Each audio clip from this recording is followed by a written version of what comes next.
오늘은 법화경 독송 천일기도 입제가 있는 날입니다.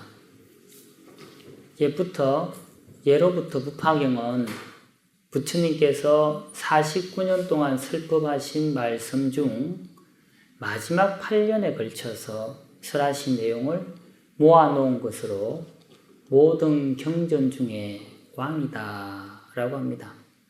즉 법화경은 부처님께서 일생 동안 설하신 모든 경전을 아우르고 있다고 말할 수도 있습니다.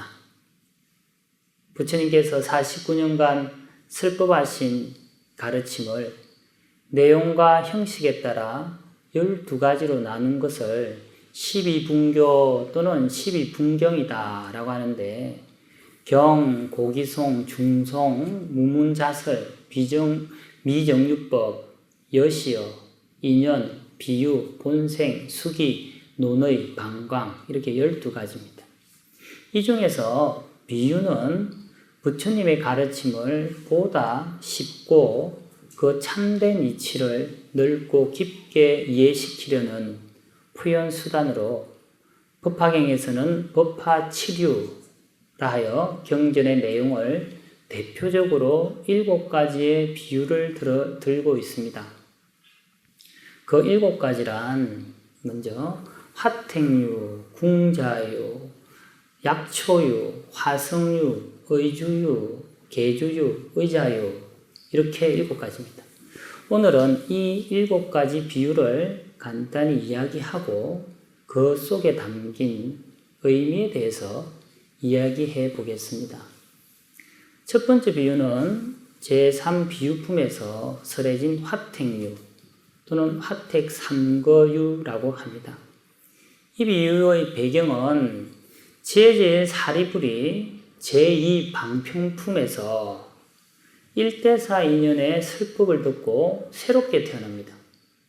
이에 사리불이 다른 사람들도 이 경지를 알 수 있도록 부탁드리자 부처님께서 불난집의 비유를 들어서 이야기합니다.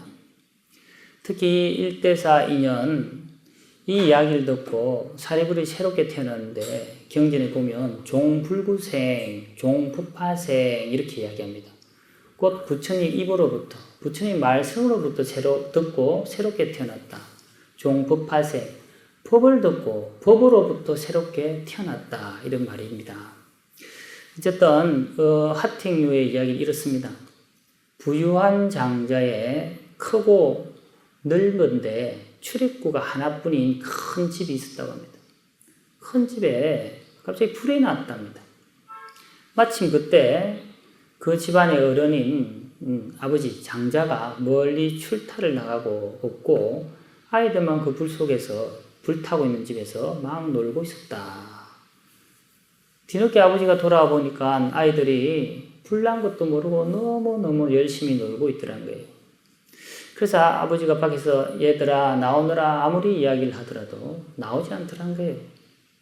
그래서 아버지가 방편으로 애들이 예전부터 좋아했던 장난감, 거기에서는 양거, 녹거, 의거라고 해서 양이 끄는 수레가 있다 와서 놀아라. 또 사슴이 끄는 수레가 있으니 빨리 나와서 놀아라. 나중에는 큰 소가 있으니 그 소를 타고 놀자 이렇게 불렀대요. 그제서 아이들이 정신을 채우고 그 아버지의 회유에 무사히 빠져나오게 되었다. 불산집에서. 그리고 난 뒤에 희고 큰 수레가 끄는 대배구거라고 하죠. 그 대배구거를 타고 나갔다 이런 이야기가 있습니다. 여기서 화택, 풀란집이란 중생들이 윤회하고 있는 삼계육도를 비유하고, 양거는 성문을, 녹거는 영각성을, 우거, 소가 끄는 수레는 보살성을 비유합니다. 곧 삼성을 비유합니다. 이를 방평과 실로 나누어서 생각한다면 처음에 양이 끄는 수레, 사슴이 끄는 수레, 소가 끄는 수레, 3거를 준다고 한 것은 방편을 보이신 것이고, 후에 희고 큰 소가 끄는 수레, 대배구구에 태우는 것은 실을 드러낸 것이므로 삼성의 방편으로 일성을 드러내고 있습니다. 이걸 개근현실 이렇게 이야기하죠. 두 번째는 궁자유입니다. 제사 신의 품에 나오는 이야기인데 장자궁자유 보통 이렇게 이야기하죠. 수보리, 가전년, 가섭, 목년 4대 성문이라고 하는데 이 4대 성문은 부처님의 미정유한 법을 듣고 또 부처님께서 앞에 사리불에게 수기를 주시는 것을 보고 환희하면서도 너무 기쁘면서도 자기들이 지금까지 대성을 구하지 않은 태도에 대해서 스스로 비판을 합니다. 그러한 연후에 자신들의 깨달은 바를 궁자의 비유로서 이야기를 합니다. 부처님께 이야기는 이렇습니다. 어떤 사람이 어려서 집을 나오게 됐습니다. 집을 잃어버렸어요. 돌아갈 줄 모르고 끊임없이 이제 저 집 방황하다가 50년이 지나다가 우연하게 돌다 보니까 자기의 고향에 있는 집으로 다시 돌아오게 되었습니다.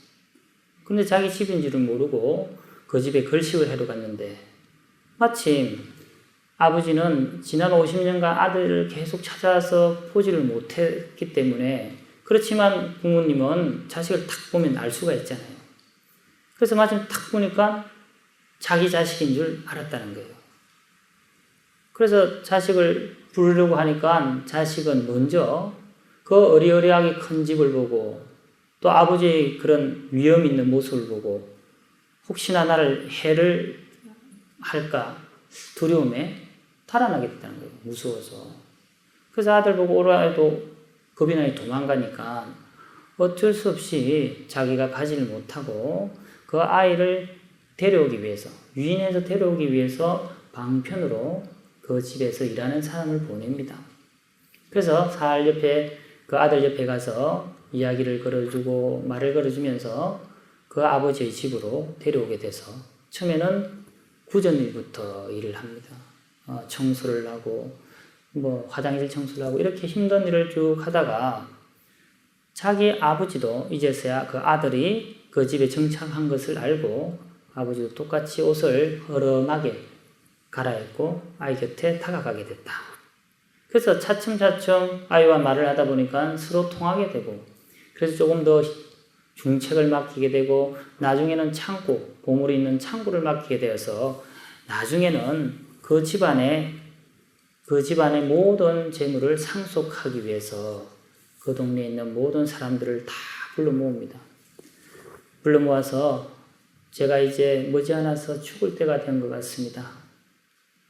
여기 있는 이 사람이 바로 나의 아들입니다. 라고 하면서 모든 사람들에게 자기 아들임을 알리게 됩니다. 이것을 비유로 들어서 방편과 실로 나누어 생각한다면 장자가 아버지가 궁자 곧 아들 궁자를 데려와서 우선 구전일을 시키고 점차 조금씩 나은 일을 시키고 나아가서는 그의 재산을 관리하게 하는 것은 곧 방편을 드러낸 것이며 마침내 모든 사람들을 불러놓고 이 아이가 내가 옛날에 잃어버린 나의 친아들입니다. 라고 해서 그의 모든 재산을 상속시킨 것을 실을 드러내는 것이라 이렇게 비유를 하고 있습니다. 세 번째는 약초유입니다. 제5 약초유품에 설해져 있는데 보통 3초 이목의 비유 이렇게 많이들 알고 있죠. 이 비유는 신의 품에서 앞에 있는 신의 품에서 부처님께서 이 4대 성문 수보리, 가전년, 가서, 목련의 이야기를 들으시고 그들이 올바르게 깨달았음을 칭찬하십니다. 그리고 부처님의 가르침과 그것을 받아들이는 중생과의 관계를 이야기하신 것입니다. 이야기가 이렇습니다. 삼천대천 세계에 산과 계곡, 평지에 자란 초목과 숲, 약초들이 종류와 이름과 모양이 제각기 다르지만 하늘에서 오늘처럼 큰 비가 이렇게 내리면 나무와 풀, 약초들의 큰 뿌리, 큰 줄기, 큰 가지, 작은 뿌리, 작은 줄기, 작은 가지들이 제각기 비를 받아 자라나게 됩니다.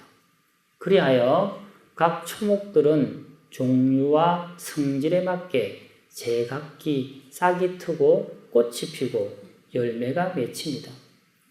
여기에서 초목은 중생의 다양성을 이야기하고 즉 방편을 보인 것이라 할 수 있고 큰 비는 부처님의 자비의 가르침으로 실을 드러낸 것이라 할 수 있습니다. 부처님께서는 언제나 중생의 큰기에 맞게 온갖 법을 설하여 제도시켜 안락을 누리게 하신다.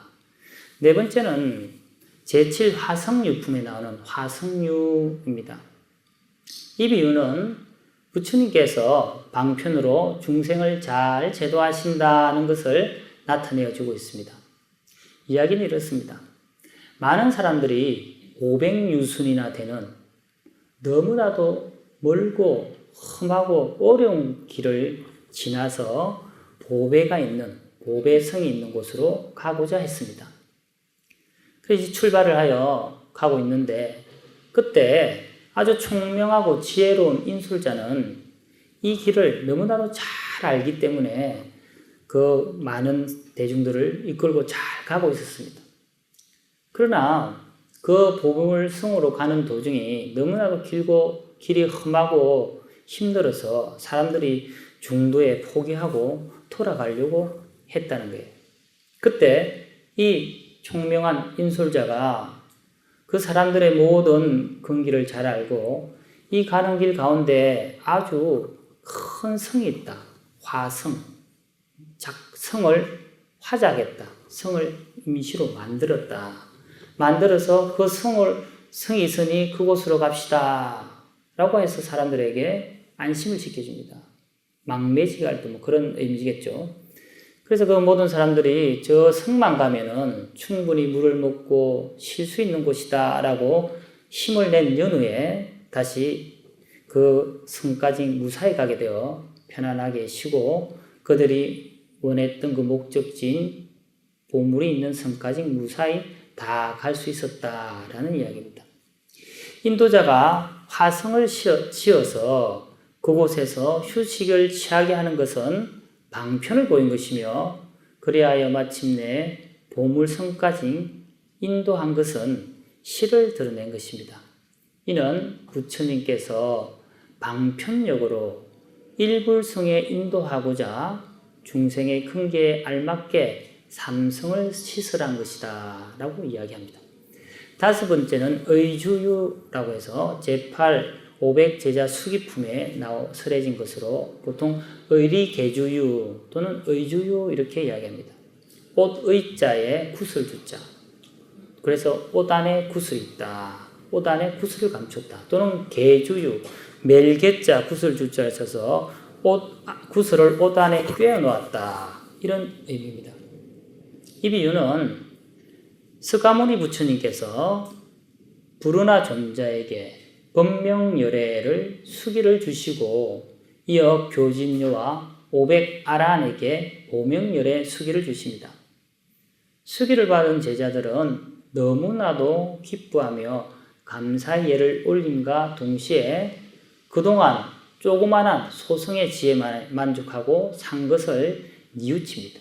그리고 비유를 들어서 이야기를 합니다. 아주 친한 두 친구가 있었는데 한 친구는 아주 부유하게 잘 되었고 한 친구는 세월이 지나도 여전히 형편이 어려운 거지처럼 살았다라고 합니다. 부자인 친구가 그 가난한 친구, 거지 친구를 초대해서 자기 집에 하룻밤을 묵게 잘 대접해서 술도 한잔 먹이면서 새벽까지 이야기를 하다가 잠이 들었는데 그때 부자인 친구가 그 가난한 친구에게 이야기를 하지 않고 급한 일이 있어서 관청으로 길을 떠나게 되는데 그때 거지인 친구의 옷 속에 값진 보배를 꿰놓았다. 안을 다 엮어 놓았다는 거예요. 그래서 이제 술에 취한 친구가 늦게 잠에서 깨어났는데 자기 옷 속에 보배가 있는 줄 모르고 그냥 길을 떠났다. 그래서 그 친구는 여러 지방을 돌아다니면서 이전처럼 고생스러운 생활을 계속 하고 있었다. 그러다가 어느 날 세월이 좀 지나서 옛날 그 부유한 친구를 만나게 됐는데, 부유한 친구는 당연히 가난한 친구가 잘 되어 있을 거라고 생각했는데 여전히 고생을 하고 거지의 형상이었더란 거예요. 그래서 그 친구를 보자마자 에스카구나 이 사람아, 내가 그 전에 너의 옷 속에 보배 구슬을 묶어두지 않았던가 모르고 있더란 거예요. 그래서 이제라도 이 보배를 팔아서 부족함이 없게 해라. 그래서 그 친구는 옷 속에 있는 구슬을 그제서야 알고 그 구슬을 팔아서 행복하게 살았다. 이런 이야기죠. 여기서 옷 속에 구슬을 매달아 준 것은 방편을 드러낸 것이며, 후에 옷 속에 구슬을 보여주는 것은 실을 드러낸 것으로 곧 중생들이 가지고 있는 불성이라고 하죠. 불성으로 곧 일불성을 말하는 겁니다. 누구나 다 일불성이 될 수 있다. 여섯 번째는 정주유 제14 안락행품에 설해진 것으로 계중 명주유 이렇게 이야기도 합니다. 문수보살이 훗날 오탁악세에서 법화경을 가르치기 위해서는 어떻게 해야 하느냐고 부처님께 여쭤봅니다. 오탁악세는 이 법화경을 어떻게 가르쳐야 됩니까? 이에 부처님은 몸과 말과 마음과 서원에 편안히 머물러야 한다. 사안락행, 네 가지 안락행이라고 하죠. 신구의 서원 안락행. 그리고는 이 법화경의 존귀함에 대해서 비유로서 설해 주십니다. 전륜성왕이 전쟁터에서 공을 세운 장수들에게 차례대로 그 공에 맞게끔 토지를 주기도 하고 보배를 주기도 하고 많은 상들을 주되, 전륜성왕 상투에 숨겨놓은 귀한 보배구슬 명주는 내어주지 않는다. 가장 큰 공을 세운 자에게 비로소 그 명주를 내어준다. 여기서 공에 따라 상을 준다는 것은 방편을 드러낸 것이며, 상투 속에 구슬을 준다는 것은 실을 보인 것입니다.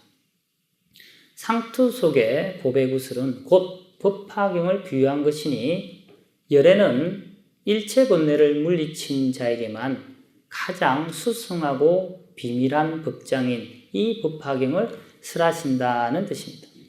마지막으로 의자유 제10열애 수량품에서 설해진 것으로서 양의주라고도 합니다. 의진의사. 부처님은 수명은 상주불면하다는 구원실성을 담은 법화경의 핵심이 되는 품입니다.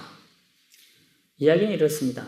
한 훌륭한 의사가 볼일이 있어서 다른 나라로 출타를 간 사이에 아이들이 그 집에 있는 아무 약이나 먹다 보니까 독을 마시게 되었다는 거예요. 독을 마셔서 시험하고 있었는데 아버지가 뒤늦게 돌아와 보니까 애들이 난리라. 그래서 해독제를 줍니다.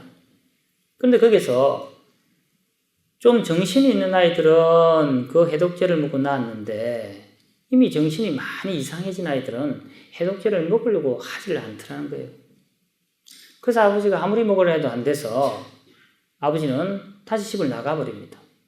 그리고는 사람들에게 너희 아버지는 돌아가셨다라고 이야기를 전해라 합니다. 그래서 아이들은 자기 아버지가 이제 가셨다라고 그 말을 듣자, 아이고 이제 아버지가 돌아갔으니까 우리는 누굴 의지해서 살아야 되는가 하고 무척 슬퍼하다가 그제서야 정신을 차려서 해독제를 먹고 고통에서 벗어날 수 있었다라는 이야기입니다.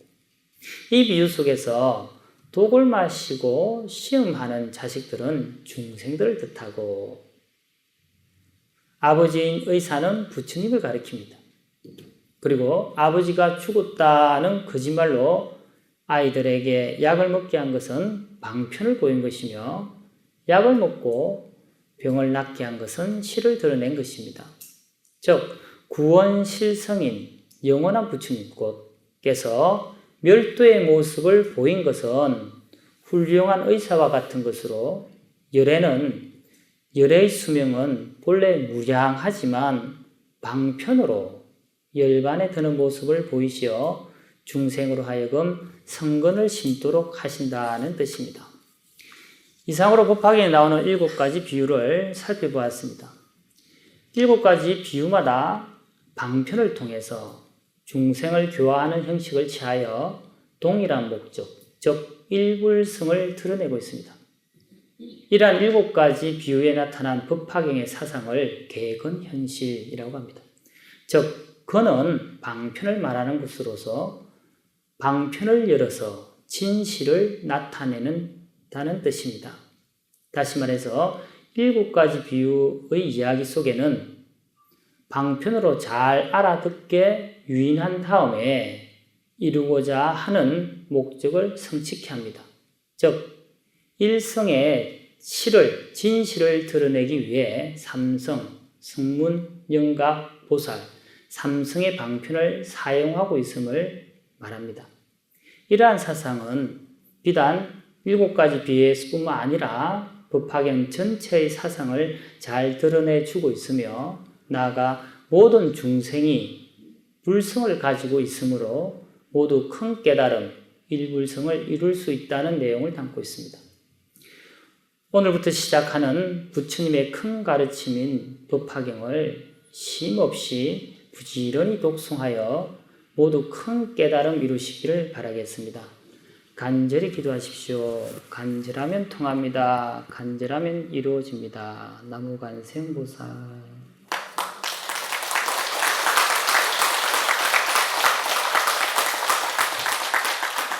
우리 바람일선언은 김해 도심에 있는데요. 신도들도 많고 스님이 너무 강의도 잘하시고 신도분들도 스님을 잘 따라서 기도도 열심히 하시고 그래서 참 좋습니다. 저희 합창단도 얼마 전에 생겼지만 열심히 음성공양 올리고 있고요. 여러분들도 열심히 하시면 좋겠습니다. 저는 불교에 대한 지식이나 믿음 등이 막연했습니다. 기초교리하면서 다른 분들이 저더러 기초교리를 마치면 그냥 절에 안 나올 것 같다고 했습니다.